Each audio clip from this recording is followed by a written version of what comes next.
Wassalatu wassalamu ala ashrafil anbiya'i wal mursalin nabiyyina wa maulana Muhammadin wa ala alihi wa ashabihi wa man tabi'ahum bi ihsanin ila yaumiddin, amma ba'du.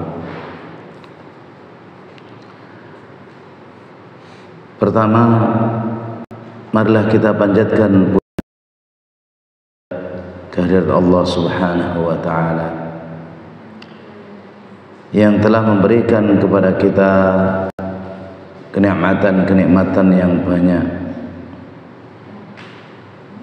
yang memberikan kepada kita karunia-karunia yang besar, sehingga di siang hari ini kita dipertemukan oleh Allah Subhanahu wa ta'ala di tempat yang mulia semacam ini, yaitu di masjid Baitun min buyutillah, rumah dari rumah-rumah Allah. Ini adalah kenikmatan. Allah Subhanahu wa ta'ala tidak memberikan kenikmatan semacam ini kepada seluruh kaum muslimin, karena di hari-hari yang semacam ini, hari libur, itu banyak yang sibuk dengan aktivitas masing-masing. Kita diberikan taufik oleh Allah Subhanahu wa ta'ala untuk menghadiri majlis ilmu. Kemudian salawat dan salam semoga tercurahkan kepada Nabi kita yang mulia, Nabi Muhammad sallallahu alaihi wasallam, kepada keluarga beliau, sahabat-sahabat beliau, dan seluruh kaum muslimin yang senantiasa mengikuti beliau dengan baik sampai hari kiamat. Jemaah sekalian rahimani wa rahimakumullah, insyaallah kajian kita pada siang hari ini atau pagi menjelang siang ini adalah keindahan akhlak mulia. Kita tahu jemaah bahwasanya umur seorang hamba itu pendek. Nabi sallallahu alaihi wasallam menjelaskan a'maru ummati baina sittin wa sab'in. Umur umatku itu antara 60-70 tahun. 60 sampai 70 tahun. Wa aqallu man yajuzu dzalik. Dan sedikit sekali yang melampaui itu. 80-90 ada, tapi sedikit. Paling banyak 60 sampai 70 tahun. Karena umur kita pendek. Wa amalul katsir, dan sedangkan amalan itu banyak. Maka pilihlah amalan yang itu mudah dan paling banyak mendatangkan pahala, yang semua kita mampu. Nggak harus kaya, nggak harus pinter, nggak harus orang kota, nggak harus berpendidikan tinggi. Apa itu? Dengan berakhlak yang mulia. Nabi kita, Nabi Muhammad sallallahu alaihi wasallam, Allah sebutkan di dalam surat At-Taubah, sifat beliau itu bil mu'minina raufur rahim. Terhadap orang-orang beriman, Nabi itu sifatnya rauf, ya, sifatnya baik. Rahim, ya, sifatnya kasih sayang. Disebutkan di dalam tafsir Al-Qurtubi, lam yajma'illahu li ahadin minal anbiya ismaini min asma'ihi illa lin nabi Muhammadin sallallahu alaihi wasallam. Allah Subhanahu wa ta'ala tidak pernah mengumpulkan dua nama untuk para nabi, dan dua nama ini khusus di antara nama-nama Allah, yaitu seperti Rauf dan Rahim tadi, kecuali untuk Nabi Muhammad sallallahu alaihi wasallam. Dan Nabi Muhammad sallallahu alaihi wasallam dipuji oleh Allah Subhanahu wa taala di dalam surat Al-Qalam ayat yang keempat, wa innaka la'ala khuluqin azim. Dan sesungguhnya engkau Muhammad benar-benar berada di atas akhlak yang agung. Disebutkan dalam sebuah hadis bahwasanya Sa'ad bin Hisham bin Amir, beliau mendatangi ibunda kita Aisyah radhiyallahu anha dan bertanya, wahai Ummul Mukminin, akhbirini bi khulqi Rasulillah sallallahu alaihi wasallam. Kabarkan kepadaku tentang akhlaknya Nabi sallallahu alaihi wasallam. Maka beliau, ibunda kita Aisyah radhiyallahu anha mengatakan, kana khuluquhul Quran. Akhlaknya Nabi adalah Al-Quran. Sampai Anas bin Malik mengatakan, kana Rasulullah sallallahu alaihi wasallam ahsanan nasi khuluqan. Nabi sallallahu alaihi wasallam adalah manusia yang paling baik akhlaknya. Disebutkan oleh seorang penyair, ya khatimal jismi kam tas'a li khidmatih. Wahai budaknya jasad, berapa usaha yang sudah kau lakukan untuk mengabdi kepada jasad.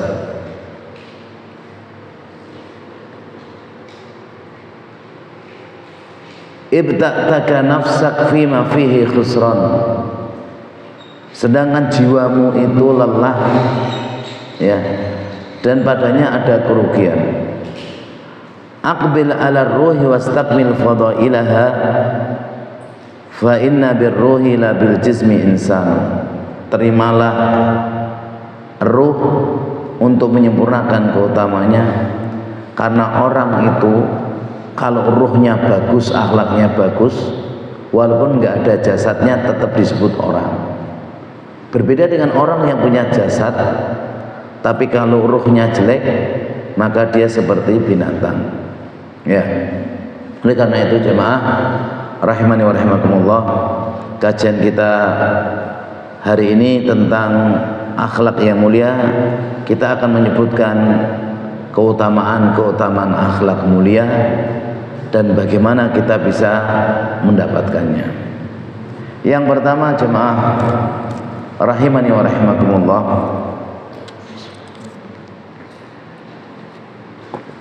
akhlak yang mulia adalah min asbabi bi'satin Nabi sallallahu alaihi wasallam. Sebab diutusnya Nabi sallallahu alaihi wasallam ke muka bumi ini di antaranya adalah karena akhlak yang mulia ini. Sahabat yang mulia Abu Hurairah radhiyallahu taala an, beliau mengatakan Rasulullah sallallahu alaihi wasallam bersabda, innama bu'ithtu liutammima makarimal akhlak. Sesungguhnya aku diutus untuk menyempurnakan akhlak-akhlak yang sempurna. Hadis sahih riwayat Imam Ahmad, Al-Hakim dan Al-Bazzar. Dalam riwayat yang lain, innama bu'istu liutammima salihal akhlak. Sesungguhnya aku diutus ini untuk menyempurnakan akhlak. Rien dulu orang-orang jahiliyah itu ada akhlak-akhlak yang mulia seperti pemberani, syaja'ah, memuliakan tamu, menepati janji. Itu akhlak mulia.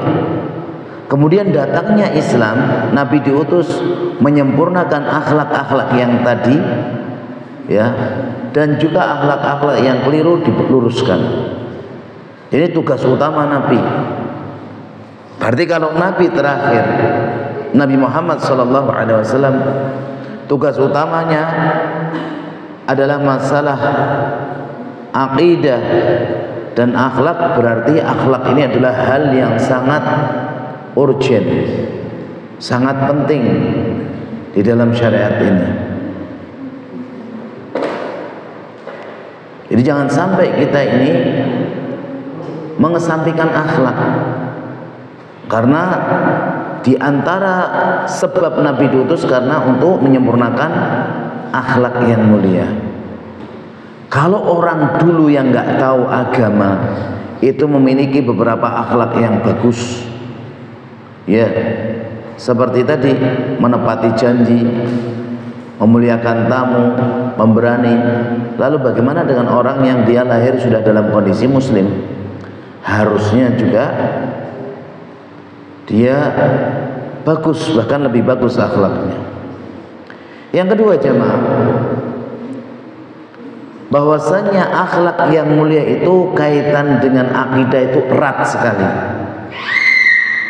Alaqatu bainal aqidati wal akhlaq alaqatun qawiyyah. Kaitan antara akidah dan akhlak itu kaitan yang kuat.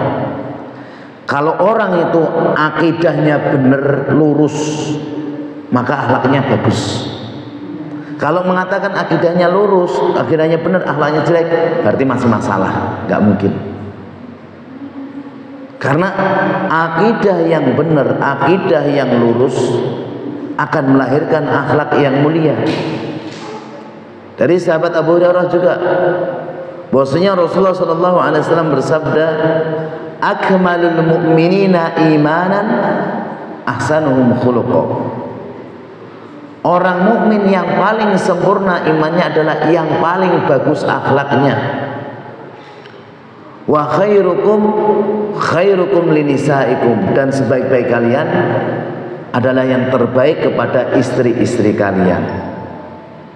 Nabi Muhammad itu jangankan mukul, nendang sama istri, teriak aja nggak pernah. Karena beliau akidahnya matang, bagus, maka akhlaknya beliau luar biasa. Kalau ada sebagian orang sekarang dengan temennya bisa lembut, bisa bagus, bisa jajan kewedangan, bisa ini ke itu, sama istrinya keras, sama istrinya kasar, maka ini bermasalah, ya. Jadi akhlak yang mulia ini lahir dari akidah yang lurus, ya. Jadi jangan cuma mengaku akidahnya bagus tapi kok akhlaknya jelek. Nabi SAW itu memiliki beberapa pembantu, di antara Anas bin Malik. Dan Anas bin Malik sendiri, beliau berkata, saya 10 tahun bersama Nabi, nggak pernah ditanya kenapa kamu melakukan ini dan itu, dan nggak pernah ditanya Nabi kenapa kamu nggak melakukan ini dan itu. Jadi kalau Nabi senang itu senyum, Nabi nggak senang itu wajahnya cuma berubah. Nggak sebagian kita nggak senang teriak, kurang puas ngeplak, ya kan? Nggak dengan murid, nggak dengan istri, nggak dengan tangga. Wah, ini akhlaknya rusak. Ini penting dibahas tentang akhlak yang mulia, karena Nabi mengkaitkan ini dengan banyak dalil. Di antaranya, man kana yu'minu billahi wal yaumil akhir falyaqul khairan aw liyasmut. Barang siapa yang beriman kepada Allah dan hari akhir, maka ucapkan yang baik atau diam. Ini kaitan antara iman dan akhlak. Man kana yu'minu billahi wal yaumil akhir falyukrim jarahu. Yang mengatakan iman dan hari akhir, maka muliakan tetangganya. Man kana yu'minu billahi wal yaumil akhir falyukrim dhaifahu. Semua dikaitkan dengan iman. Jadi kalau akidahnya lurus, tapi kok lisannya masih suka menyakiti, tangannya suka menyakiti, berarti lurus menurut dia, bukan menurut Allah dan Rasulnya, ya. Dan Nabi SAW mengatakan, la yajtami'u syuh wal imanu fi qalbi abdin abadan. Tidak mungkin terkumpul antara sifat bakhil dan keimanan itu dalam hatinya seorang mukmin. Kalau ngaku mukmin, akhlaknya mulia, kok bakhil, masalah. Ya, jadi nggak ada orang beriman itu bakhil, nggak ada. Orang bakhil itu orang munafik, orang-orang yang bermasalah itu bakhil. Orang beriman itu orang-orang yang dermawan. Ya, jadi kalau kita masih bakhil, akidah kita bermasalah. akhlak kita bermasalah. Yang nomor 3 jamaah, ini perhatikan, orang-orang yang memiliki akhlak mulia itu pahalanya menyaingi orang-orang yang rajin puasa terus, puasa yang sunnah terus menerus, dan menyaingi orang-orang yang qiyamul lail, sholat malam terus menerus.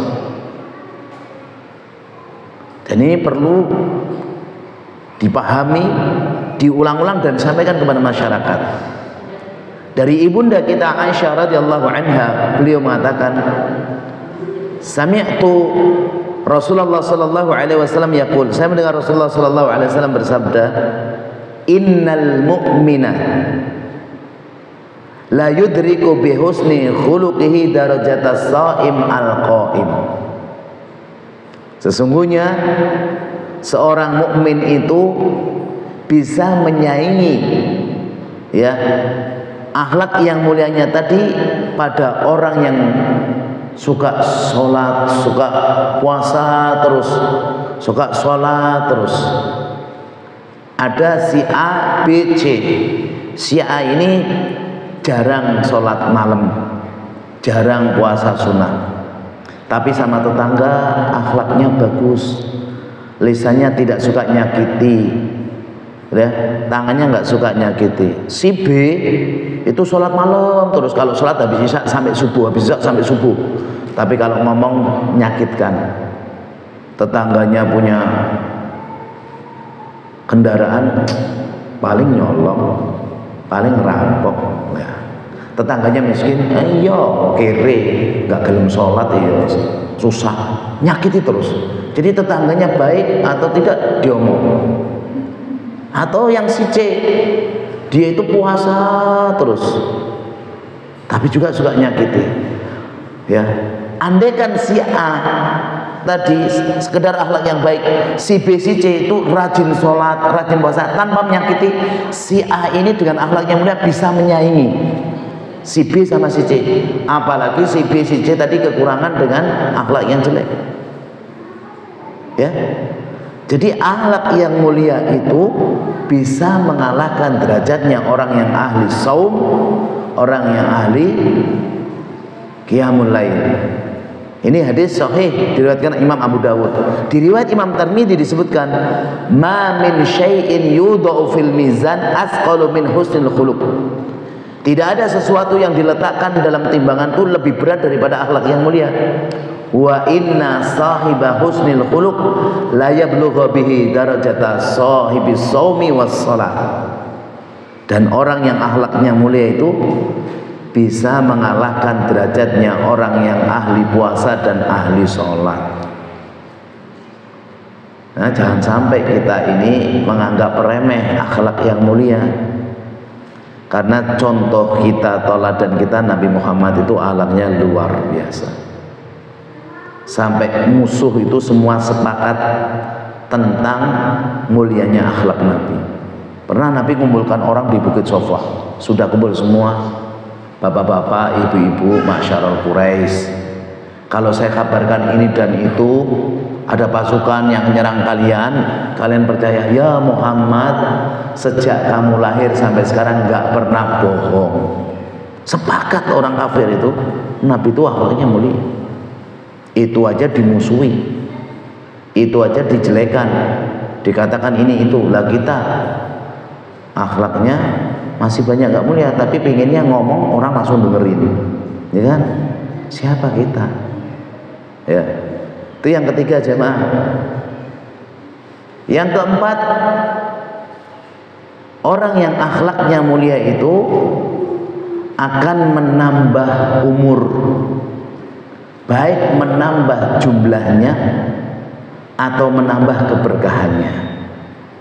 Kata Nabi Shallallahu Alaihi Wasallam dalam hadis yang sahih diriwayatkan Imam Ahmad, wa husnul khuluq wa husnul jiwar ya'murani diyar wa yazidani fil a'mar.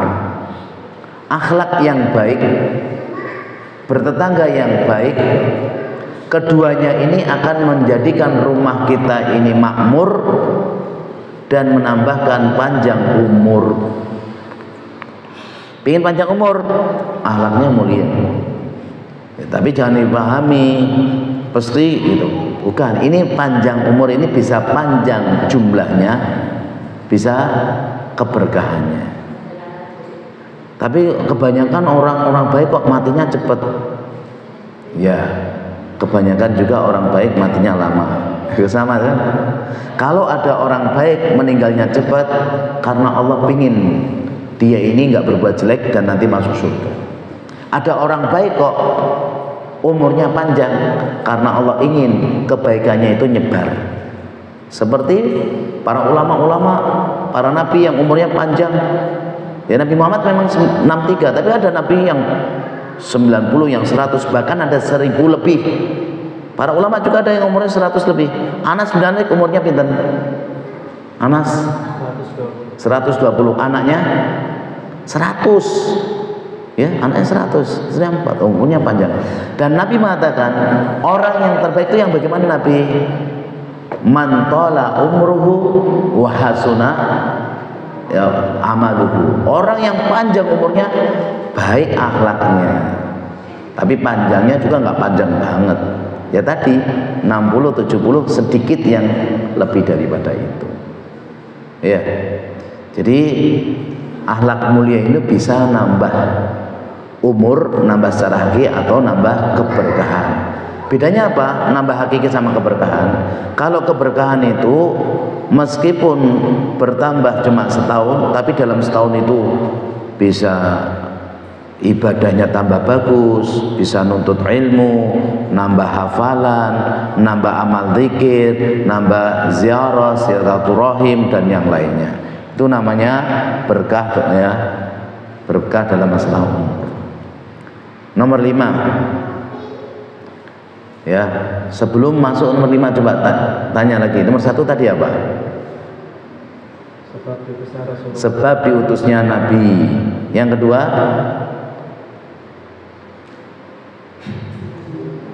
lupa. Erat kaitannya dengan akidah.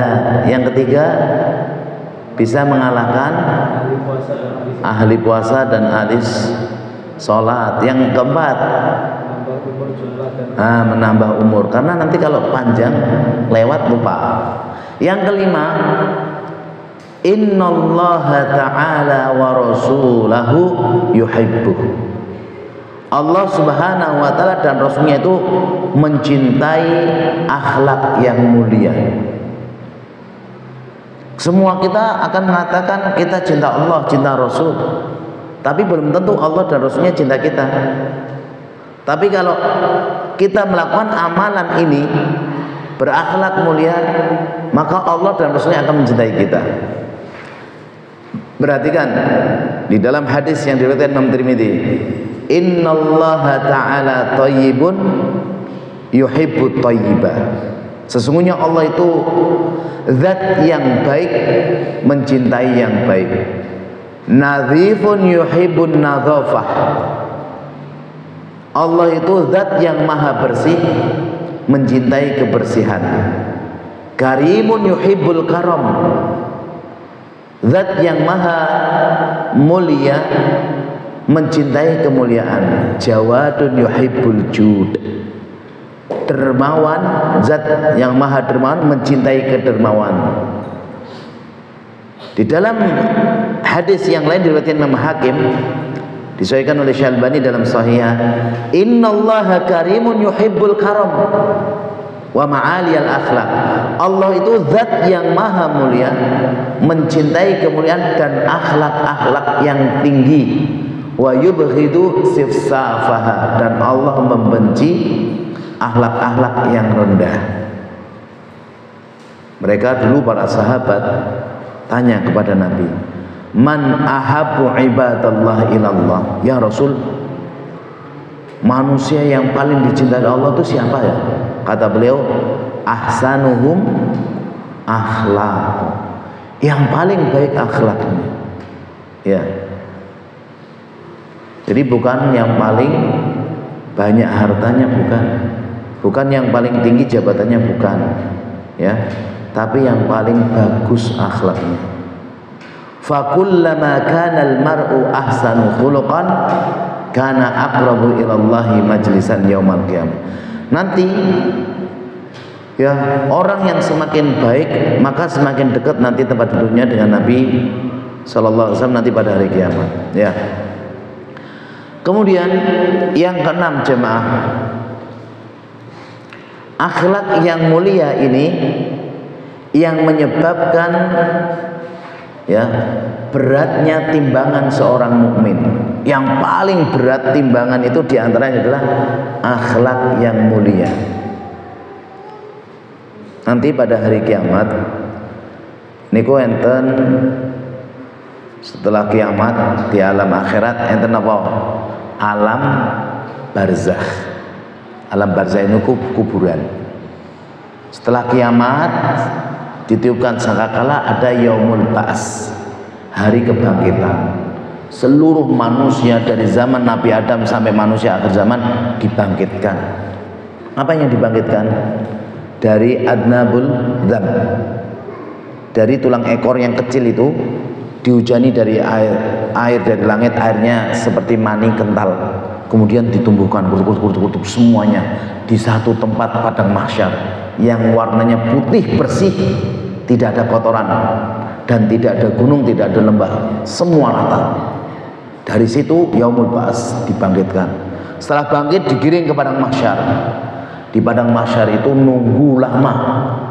Dan nanti di antara peristiwa padang mahsyar ada namanya yaumul hisab, yaumul mizan, dihisab, ditimbang. Lah orang-orang yang memiliki akhlak mulia itu timbangannya berat, meskipun orangnya kurus. Karena ada riwayat yang mengatakan yang ditimbang itu orang dan amalannya, ya. Dan amalan tentang tauhid itu berat, akhlak mulia juga berat. Nabi SAW menyebutkan tadi yang kita sebutkan di hadis riwayat Imam Tirmidzi, ma syai'un athqalu fi mizanil mu'min yaumal qiyamah min khuluqin hasan. Tidak ada sesuatu yang lebih berat nanti timbangannya seorang mukmin pada hari kiamat dibandingkan akhlak yang mulia. Wa innallaha la yubghidul fahishal badhi, dan Allah itu membenci ucapan-ucapan kotor lagi jorok. Orang mukmin itu akhlaknya diperhatikan, ya. Berat nanti. Karena ada orang yang gemuk badannya ditimbang tapi ringan, karena memang pahalanya nggak ada. Dan kalau ringan itu bahaya, ya jemaah yang. Yang ketujuh jemaah, bahwasanya akhlak yang mulia ini yang paling banyak memasukkan orang ke dalam surga. Dari sahabat yang mulia Abu Hurairah radhiyallahu anhu, beliau menceritakan Rasulullah sallallahu alaihi wasallam ditanya tentang an aktsari ma yudkhilun nasal jannah, apa yang paling banyak memasukkan orang ke dalam surga, maka beliau mengatakan taqwallah wa husnul khuluq, takwa kepada Allah dan akhlak yang mulia. Wa su'ila an aktsari ma yudkhilun nasan nar qal al-fam wal farj, dan ditanya, lah kalau yang paling banyak memasukkan orang dalam neraka apa? Lisan dan kemaluan. Maka Nabi mengatakan, barang siapa yang mampu menjaga lisannya dan kemaluannya, aku jamin dia surga. Tapi berat. Orang sekarang itu jaga lisan tuh berat. Kadang lisannya diem, bener diem, gak ngomong seharian, tapi jempolnya ini nulis komentar terus, ya, di Facebook. Oh ini apa, semua dikomentari. Dan ini bimanzilati lisan, kata para ulama. Ini kedudukannya seperti lisan. Lisannya nggak ngomong, tapi ini ngomong terus. Kadang orang disakiti sampai sakit, ya, sampai benar-benar sakit. Hati-hati ini, ya. Jadi yang paling banyak memasukkan orang dalam surga itu apa? Takwa. Memang ketakwaan ini paling utama. Kemudian akhlak yang mulia. Jadi kalau kita sudah beriman, berusaha untuk takwa, perbaiki akhlak kita agar akhlak kita menjadi akhlak yang mulia. Kata Imam Ibnul Qayyim, kenapa Nabi mengumpulkan antara takwa dan akhlak yang mulia? Dalam Al-Fawaid beliau menyatakan, li'anna taqwallah tasluhu ma bainal abdi wa baina rabbi. Karena ketakwaan itu memperbaiki hubungan hamba kepada Allah. Wa husnul khuluq yasluhu ma bainahu wa baina khalqihi. Sedangkan akhlak yang mulia itu hubungan dia makhluk dengan makhluk yang lain jadi bagus. Maka Nabi mengumpulkan dua hal ini yang paling banyak memasukkan orang ke dalam surga. Ya.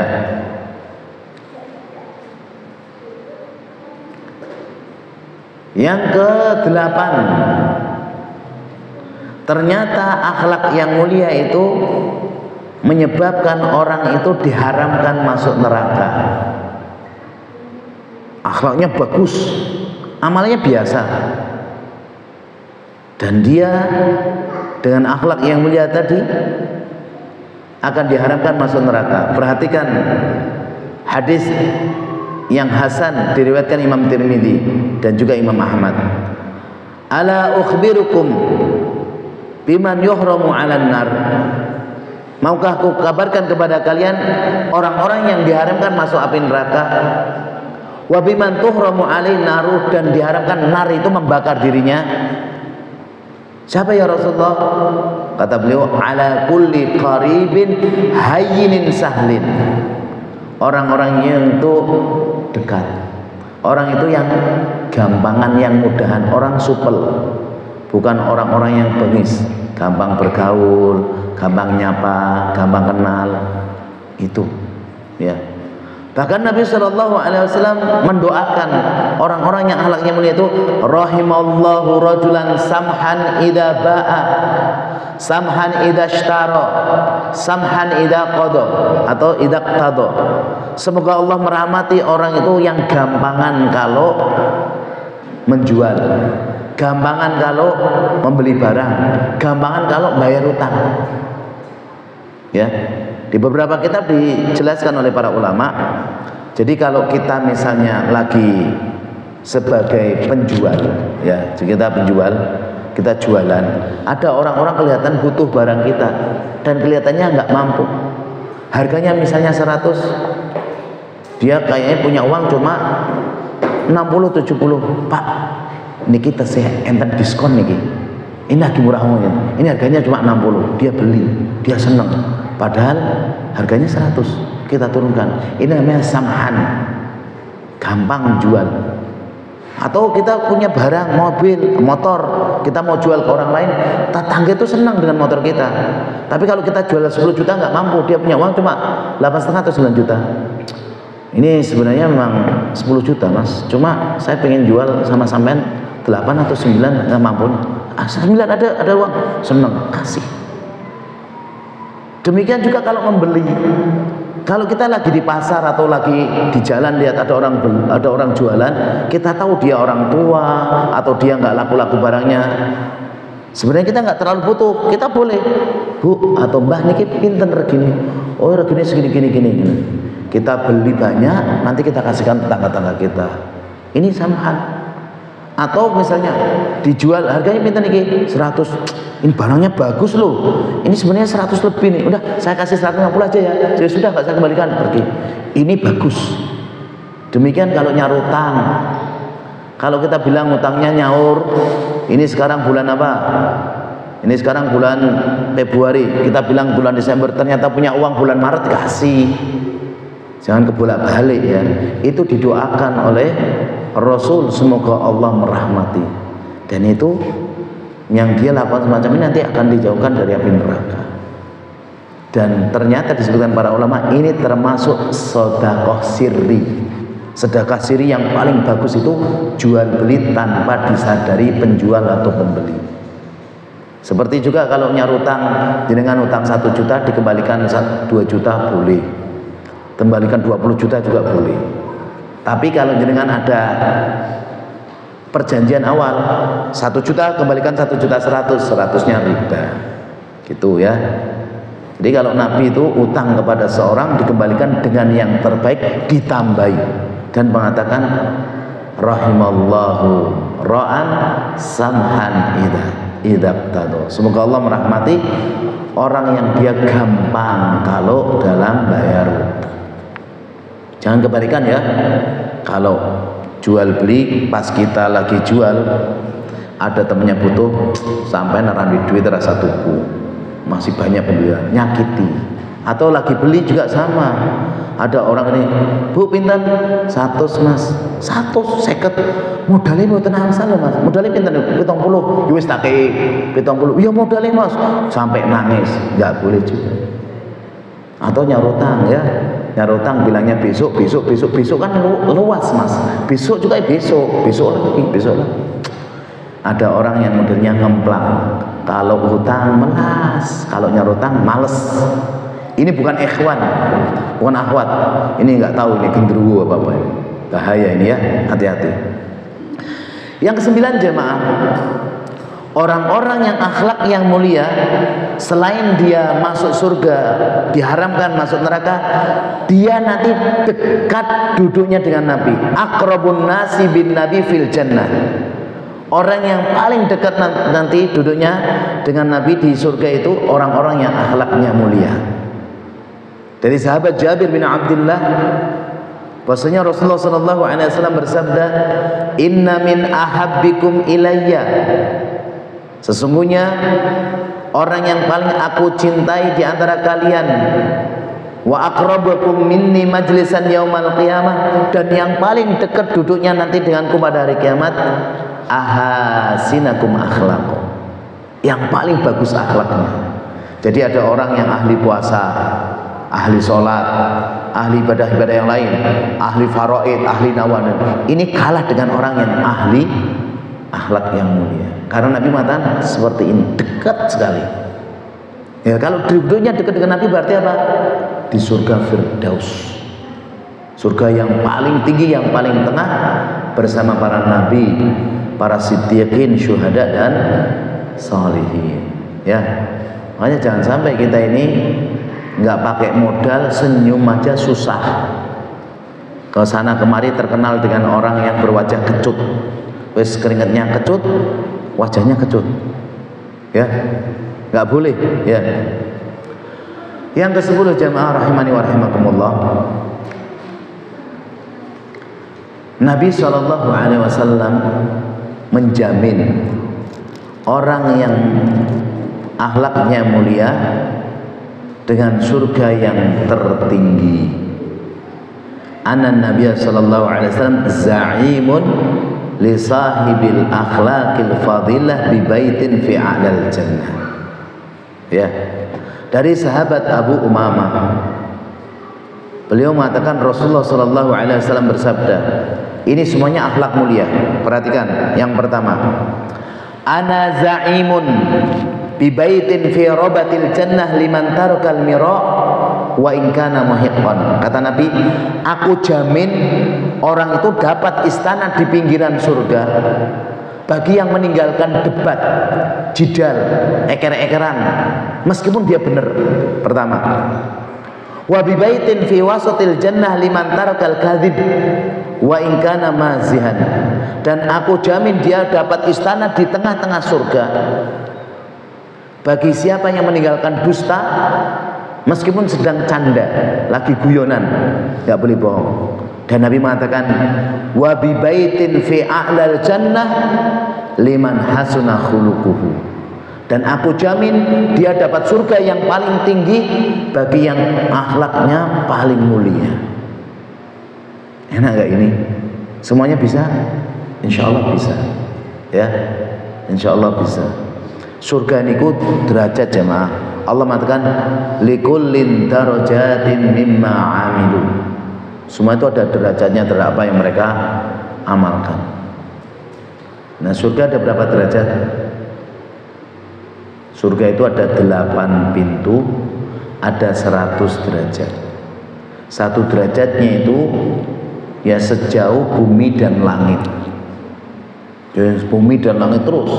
Dan surga yang paling tinggi dan yang paling tengah adalah surga Firdaus, paling tinggi, paling tengah.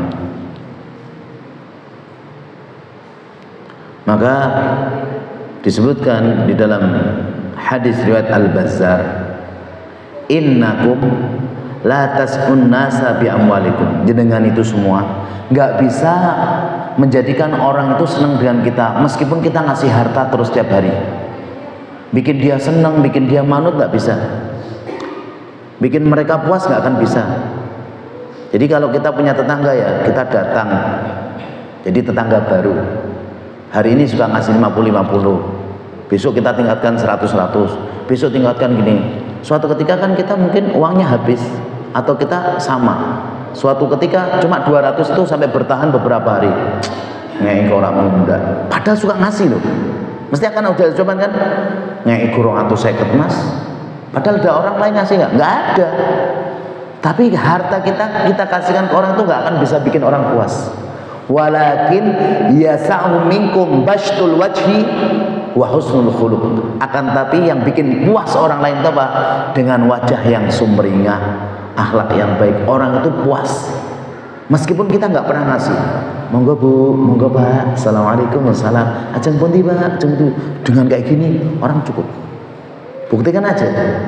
Banyak orang tua itu ya, yang memiliki anak misalnya 5. Si A bikinkan rumah, si B belikan mobil, si C belikan tanah, si D belikan sawah, si F ini nggak punya apa-apa misalnya, tapi dia suka senyum, ngomongnya lembut, kalau dipanggil langsung datang, kalau disuruh jujur. Orang tua itu seneng yang mana?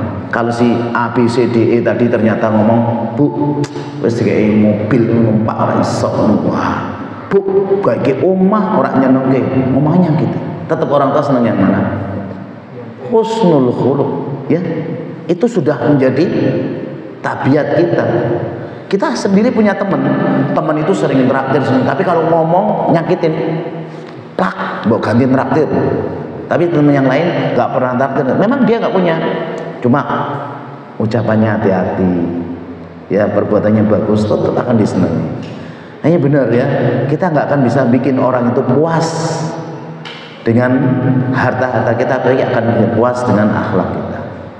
Yang ke-11 jemaah, ini yang terakhir aja ya, karena keutamanya yang terakhir. Nabi SAW senantiasa berdoa kepada Allah meminta akhlak yang mulia. Kalau Nabi meminta, berarti permintaan itu adalah hal yang terpenting. Seperti Nabi minta ilmu, minta akhlak mulia, berarti permintaan ini permintaan yang sangat penting. Sebagaimana Nabi mengatakan, Allahumma hdini li ahsanil akhlaq. Ya Allah, tunjukkanlah aku kepada akhlak yang mulia. La yahdi li ahsaniha illa anta. Tidak ada yang bisa memberikan petunjuk akhlak yang mulia kecuali Engkau ya Allah. Wasrif anni sayyi'aha, palingkan dariku kejelekan akhlak itu. La yasrifu sayyi'aha illa anta. Dan tidak ada yang bisa memalingkan kecuali Engkau. Hadis ini sahih, riwayat Imam Muslim, Abu Dawud, Tirmidzi, Nasai dan yang lainnya. Dan kalau Nabi berdoa, tak kalah bercermin itu, lihat wajahnya yang ganteng, Nabi mengatakan, Allahumma ahsanta khalqi fa ahsin khuluqi. Ya Allah, Engkau telah membuat ganteng wajahku, cantik wajahku, maka perbagusi akhlakku. Ya, maka perbagusi akhlakku. Hadis sahih riwayat Imam Ahmad dan juga Al Imam Baihaqi dalam Syu'abul Iman. Ya, dan Nabi SAW berdoa meminta kepada Allah agar dijauhkan dari akhlak-akhlak yang buruk. Allahumma inni a'udzubika min munkaratil akhlak wal a'mal wal ahwa. Ya Allah, aku berlindung kepadamu dari akhlak-akhlak yang buruk, amal-amal yang jelek, dan hawa nafsu yang jelek. Nah, sekarang jadi pertanyaan, akhlak mulia kan banyak. Kalau kita mau pelajari satu persatu, itu butuh kajian setahun. Satu pertemuan misalnya ya, itu tentang akhlak mulia A, B, C, D, E, F, G, banyak. Nah, para ulama menyingkat akhlak mulia itu sebagaimana perkataan Abdullah ibnul Mubarak. Abdullah bin ibnul Mubarak ini seorang ulama tabi'in, beliau alim. annahu wasafa husnal khuluq dengan 3 hal. Beliau mensifati akhlak mulia itu 3. Yang pertama, badlun nada. Badlun nada. Yang kedua, kaful adza. Yang ketiga, wa talaqatul wajhi. Badlun nada itu suka membantu, suka memberi, suka berbagi. Kaful adza, menahan diri dari menyakiti, merusak, ya. Wa talaqatul wajhi, wajahnya itu sumringah, senyum, ya, menampakkan kebahagiaan. Kalau bahasa Arabnya badlun nada, kaful ada, talaqatul wajhi. Kalau dengan singkat pakai bahasa Jawa, ya, seneng bantu, ora seneng ganggu, nggak tahu mencucu. Terus banyak gampang. Apa? Apa? Seneng bantu, nggak seneng ganggu, ora pernah mencucu. Jadi enak seperti itu, ya. Dan itu semuanya kita sepakat akan senang. Kita buktikan nanti dalam penjelasannya, ya. Nabi Shallallahu Alaihi Wasallam pernah menjelaskan afdalul a'mal, di antara amalan yang paling afdal, idkhalus surur alal mu'min, ala qalbil mu'min. Di antara amalan yang paling mulia itu memberikan kebahagiaan, memasukkan kebahagiaan pada hati seorang mukmin. Ya. Apakah itu dengan memberi makanan, memberi uang, memberi yang lain, atau sekedar memberi saran? Pokoknya memberikan kebahagiaan, ya, memasukkan kebahagiaan. Kalau bisa memberikan uang, memberikan materi itu bagus. Ya, kalau nggak bisa, ya tenaga atau yang lain. Nabi mengatakan khairun nas anfa'uhum linnas. Orang yang paling baik itu orang yang bermanfaat bagi orang lain. Misalnya ini bangunan masjid. Kalau kita punya duit, bantu beli material. Nggak punya duit tapi punya tenaga, bantu bangun, kita tenaganya gratis. Nggak punya duit, nggak punya tenaga, bantu pikiran. Ini mas, pantasnya ini catnya gini-gini. Nggak punya duit, nggak punya ini, ucapannya yang bagus. Dia nggak bantu duit, material nggak bantu, tenaga nggak, ucapan nggak, setidaknya gini. Oh masya Allah, catnya hijau adem, yang cat itu pinter nih. Seneng yang, ya yang cat aku, seneng dia. Jangan kebalik.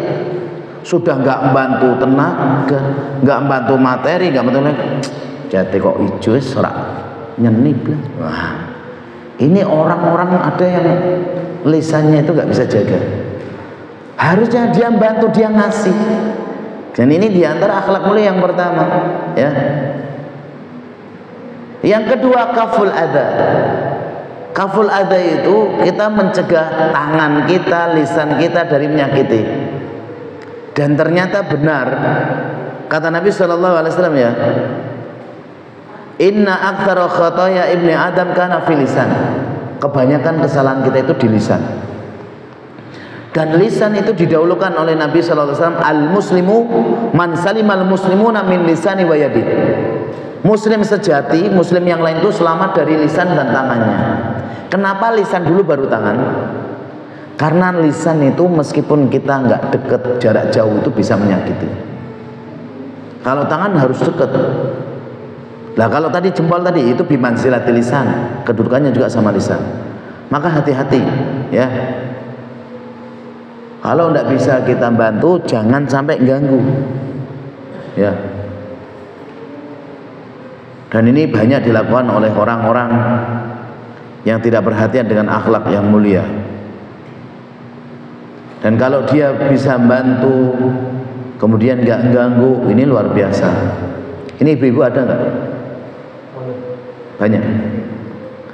Ibu-ibu, ini ada hadis yang sahih, diriwayatkan oleh Imam Hakim dalam Mustadrak, juga diriwayatkan oleh Imam Bukhari dalam Adabul Mufrad.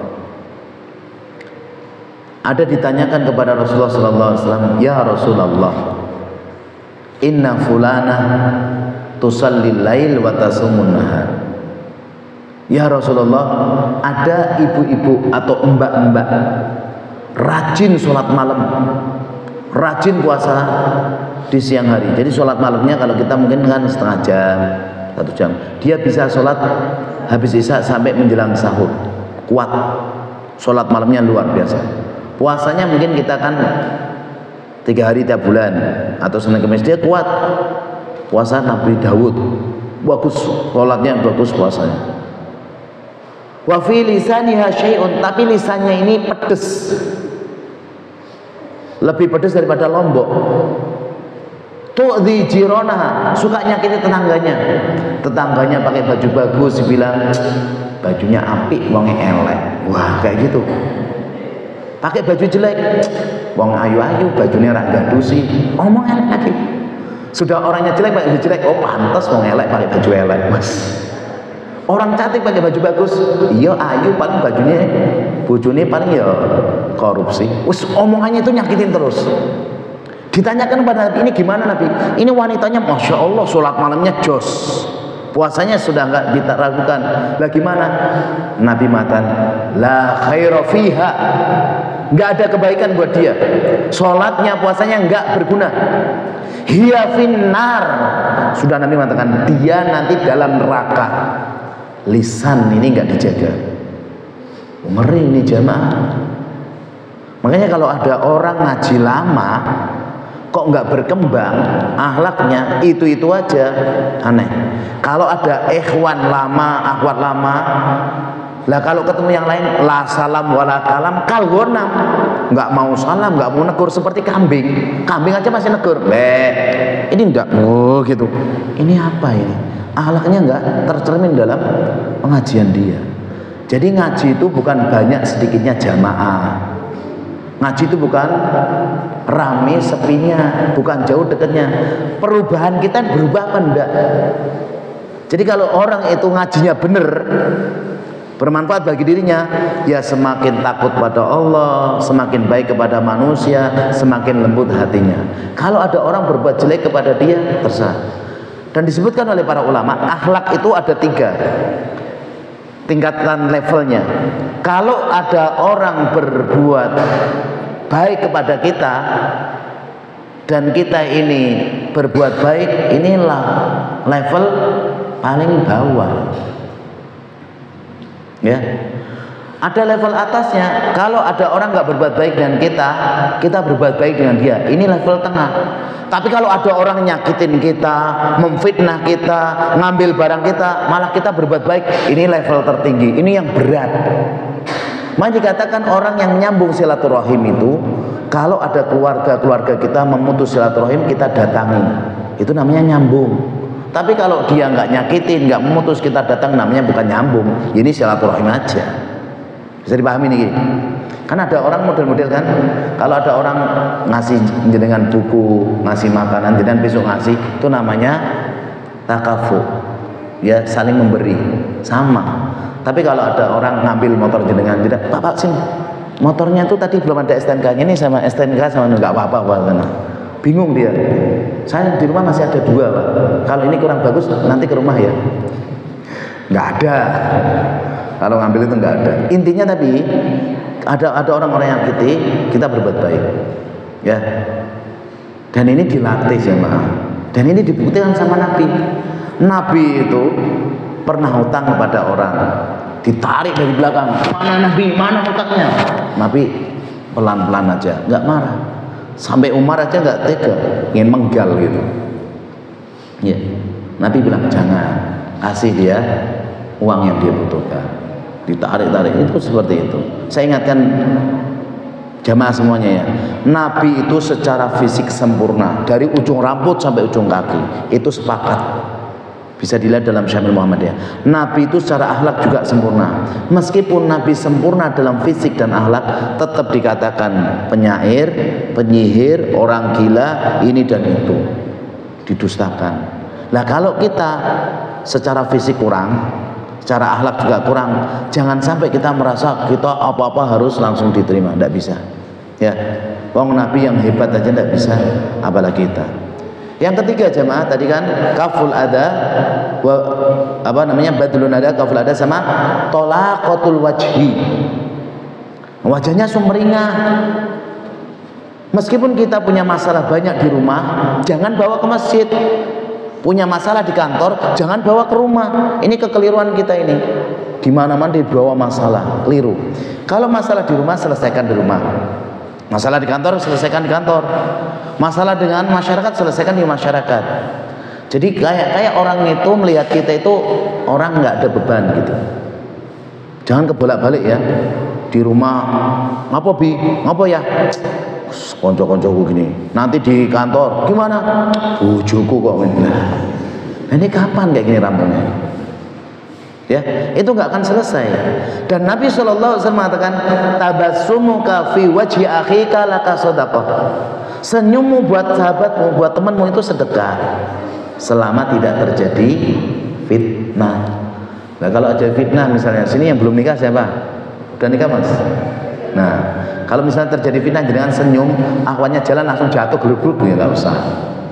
Ya kalau terjadi fitnah ya. Tapi kalau nggak terjadi fitnah, secara asal kita senyum. Ya kita menampakkan wajah yang senyum. Jadi kalau kita misalnya ada masalah di rumah, itu yang dilakukan Ali bin Abi Thalib sama Fatimah itu kan masalah. Nama keluarga itu biasa masalah. Laki-laki kalau ada masalah dengan seorang istri, jangan angkat tangan, ngeplak. Jangan lempar perabotan. Tapi gimana?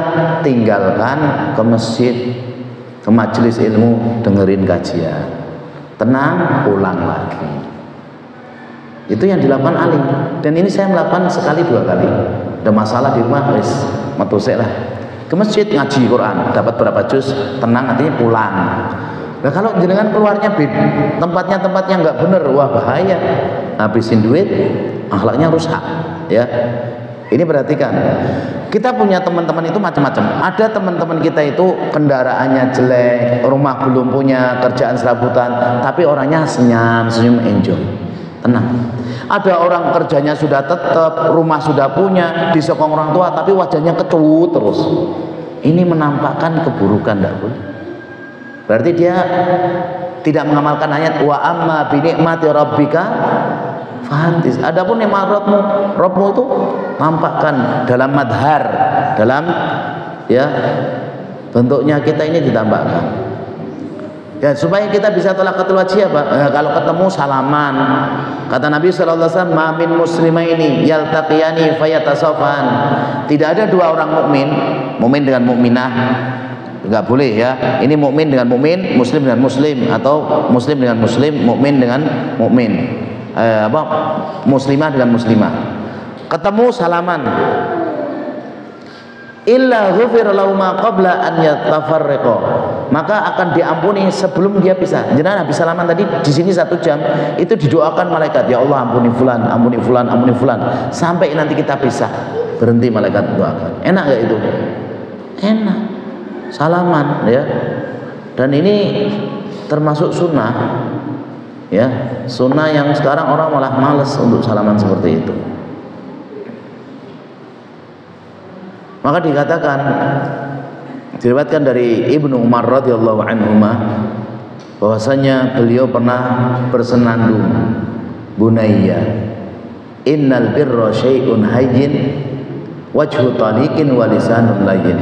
Wahai anakku, sebenarnya akhlak mulia, kebaikan itu remeh, gampang, dengan wajah yang suka senyum dan lisan yang ngomongnya yang baik. Itu toh. Maka kalau kita mau ngamalkan hadis Nabi sallallahu alaihi wasallam, falyakul khairan aw liyasmut, selamat. Man somata najah. Yang banyak diem itu selamat. Jangan ngomong kalau nggak manfaat. Kalau ngaji ngomong, dakwah ngomong, zikir ngomong. Selain itu untuk nasihat menasihati atau hal yang dibolehkan. Kalau nggak diem aja. Ini banyak orang tuh nggak bisa nahan lisan, terutama ibu-ibu, ibu.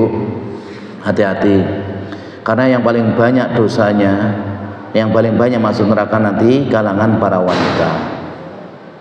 Bukan berarti wanita itu nanti masuk neraka semua, enggak. Banyak itu karena memang wanita susah untuk menjaga lisannya. Dan saya dengar sendiri, kebaikan pun kalau sama ibu-ibu itu kadang digibain. Kebaikan itu kadang digibain. Tahu digibain? diomong. Misal Ramadan, saya dengar sendiri, imamnya bagus, ibu-ibu ngomong, wah imamnya apik tenan, oh yuk kesuwen, itu diomong. Ada ibu-ibu yang sudah, ibu-ibu jeng mengke kula nggih begilarane, makanannya banyak, makanannya sampai masya Allah makanannya banyak gini-gini, tapi ra enak, itu ngomong gitu. Ini kadang saya juga heran, lisan ini lisan ya. Hati-hati. Terus bagaimana supaya kita bisa memiliki akhlak yang mulia? Saya ambilkan dari beberapa penjelasan para ulama, diamalkan ya dengan ya. Ada 7 hal. Yang pertama, pelajari terus tentang ilmu tauhid. Agar kita ibadah itu hanya untuk Allah, amal-amal kita hanya untuk Allah. Karena akhlak mulia ini adalah buah dari tauhid yang benar. Ya, pelajari tentang masalah tauhid. Yang kedua, al-hirsu ala talabil ilmi minal Quran wa sunnah, bersemangat menuntut ilmu yang bersumber dari Al-Quran dan Sunnah. Semangat, jangan malas, jangan ngot-ngotan, jangan musim-musiman. Yang ketiga, pahami tentang keutamaan husnul khuluq. Kita ilmui apa sih keutamaan husnul khuluq. Tadi saya nyebutkan cuma 11, padahal banyak Mas ya. Kalau kita tahu itu keutamaan, biasanya kita akan semangat untuk mengamalkan. Bapak jenengan kok orangnya sabar sekali? Karena dijamin surga, karena nanti dekat dengan Nabi. Semangat. Yang keempat, duduk bersama orang-orang yang saleh, bergaul dengan orang-orang yang saleh. Karena teman itu narik, as-sahibus sahib. Kalau temannya soleh, insya Allah omongannya, perbuatannya itu akan kerim. Kalau ngomong jelek, ittaqillah ya akhi, takwa, oh astagfirullah, enak. Kalau sama teman yang jelek, oh bagus wih, wah itu cocok itu, wah lanjut terus. Misalnya sekarang lagi musim politik, oh itu, oh ya memang begini, tambahi lagi, rusak semua. Harusnya berkurang bertambah dosanya. Yang kelima, ingat kematian. Bahwasanya kematian itu akan datang tiba-tiba, sedangkan amal kita itu sedikit, umur kita pendek. Nah kalau kita dengan akhlak mulia, kita jalan, kita ngomong, kita ini jalbit pahala semua. Yang keenam, kita senantiasa doa, minta pada Allah. Jangan sampai jadi orang gini, wes ben aku kasar kok, dari sononya aku gini, nggak bisa dirubah. Ada orang mengatakan, ya kalau watuk bisa diobati, kalau watak tidak bisa. Enggak. Akhlak itu ada 2. Ada akhlak yang kasbi, ada akhlak yang jibili. Ada orang itu lahir memang orangnya sabar, ada orangnya itu penyantun, tapi ada orang itu kasar. Tapi dengan belajar dan berdoa bisa jadi lembut. Ya, ini dapat pahala. Makanya doa terus, ya Allah Pak, kok kasar gini, doa terus jadi orang lembut. Abu Bakar dulu lembut sekali, tapi jadi khalifah tegas, bahkan keras. Umar itu keras, tegas, jadi khalifah lembut sekali. Ya, dibolak dan dibalik. Itu ya, dengan doa. Dan yang ketujuh jemaah, mujahadah, sungguh-sungguh ya. Karena al-ilmu bitta'allum wal ilmu bitta'allum. Ilmu itu bisa ada dengan dipelajari, sifat lemah lembut santun itu juga dengan bisa ada karena dilatih. Pokoknya jangan sampai kita ini putus asa, lawang saya dari sononya begini. Enggak. Akhlak itu bisa dirubah. Berapa banyak dulu para sahabat, para penyembah patung, para peminum khamr, para perampok atau yang lain, itu bisa berubah total dengan doa mujahadah, meminta kepada Allah Subhanahu wa ta'ala ya. Oleh karena itu jemaah, kita perhatikan diri kita, bertambah umur, bertambahnya waktu kita menuntut ilmu dan yang lain, tambah pinter atau tidak, tambah paham agama atau tidak, tambah baik ya akhlaknya, itu koreksi. Jangan sampai jenengan malas ngoreksi, orang lain akhirnya yang ngoreksi, kita sakit hati. Sebelum orang lain ngoreksi, kita koreksi diri. Saya ini udah pas belum? Saya ini baik atau belum? Ya. Mungkin ini dulu yang bisa kita sampaikan. Kalau ada pertanyaan monggo. Ya. Dan yang belum paham antara akhlak dan adab itu beda. Akhlak itu hanya bisa dimiliki orang-orang Islam. Kita sampaikan seperti tadi, orang bisa berakhlak tapi dia syaratnya mukmin dulu, muslim dulu. Tidak bisa orang kafir punya akhlak, ya ikhlas itu tidak bisa, nggak ada. Tapi kalau adab itu bisa dipelajari mukmin dan kafir. Jadi perbedaan antara akhlak dan adab, akhlak itu amalan-amalan hati yang banyak, ikhlas, tawadhu, amanah, berani, syukur, sabar, lembut, itu semua namanya akhlak. Adapun adab, adab makan, adab minum, adab mandi, ini dibedakan. Jadi adab itu bisa dipahami, dipelajari oleh siapapun. Tapi kalau akhlak, orang nggak akan bisa kecuali syaratnya muslim dulu. Karena orang nggak akan paham tentang ikhlas itu gimana. Mungkin nggak orang kafir, aku ikhlas karena Allah. Kalau ikhlas itu nggak mungkin kafir, karena kafirnya itu karena nggak ikhlas kepada Allah Subhanahu wa Ta'ala. Ya, cekap ya jamaah ya. Ada pertanyaan? Monggo.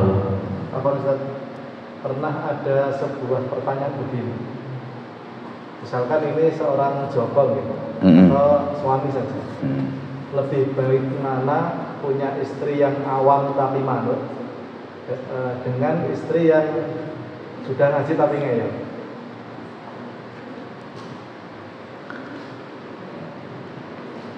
Kalau itu ikhwannya sudah ngaji, sudah kuat, Joko tadi ya, jumlah kokoh, jumlah kokoh.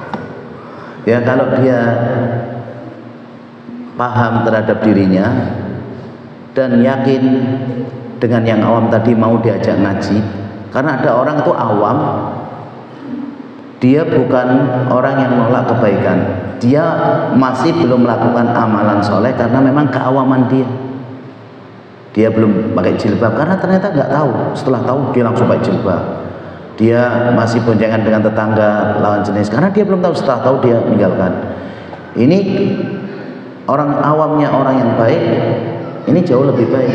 Kalau ngaji, ternyata kajian-kajian itu yang ada hanya lewat, akhirnya dia keras kepala, ngeyel, itu baik awam.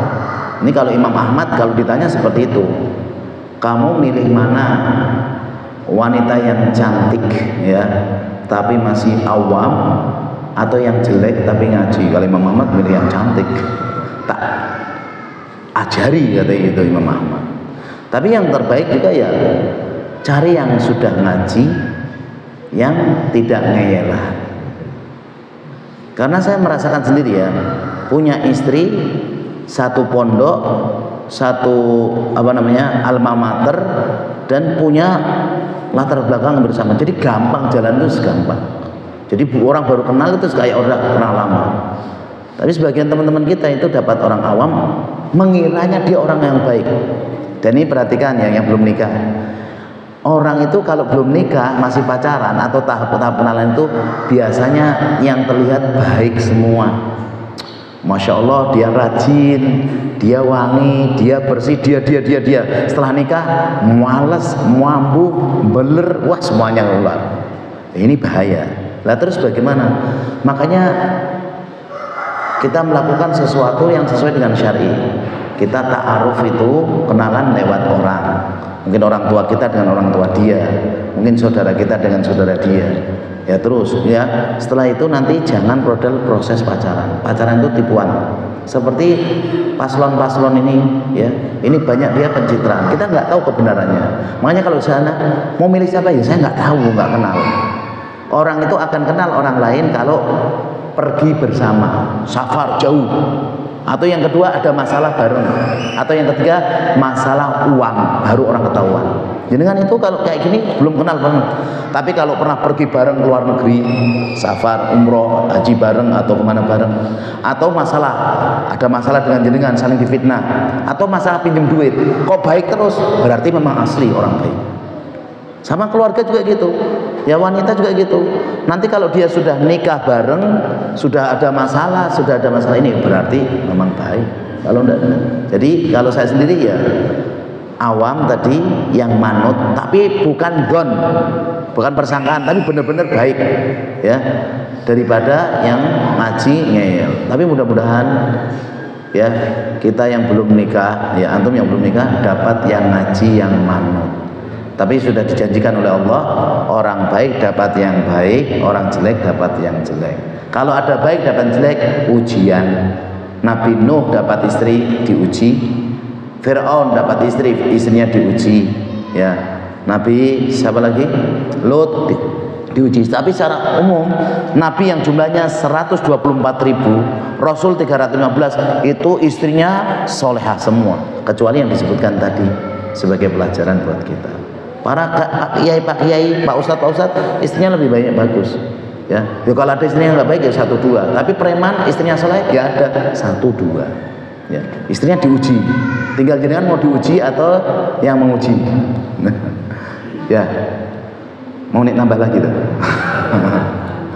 Demikian yang bisa kita sampaikan. Mudah-mudahan bermanfaat bagi kita semuanya. Kurang lebih saya mohon maaf. Kita tutup dengan doa kafaratul majlis. Subhanakallahumma wa bihamdika asyhadu an la ilaha illa anta astaghfiruka wa atubu ilaik. Assalamualaikum warahmatullahi wabarakatuh. Biasanya sampai jam 12 tuh. Sampai ada. Sampai jam 11.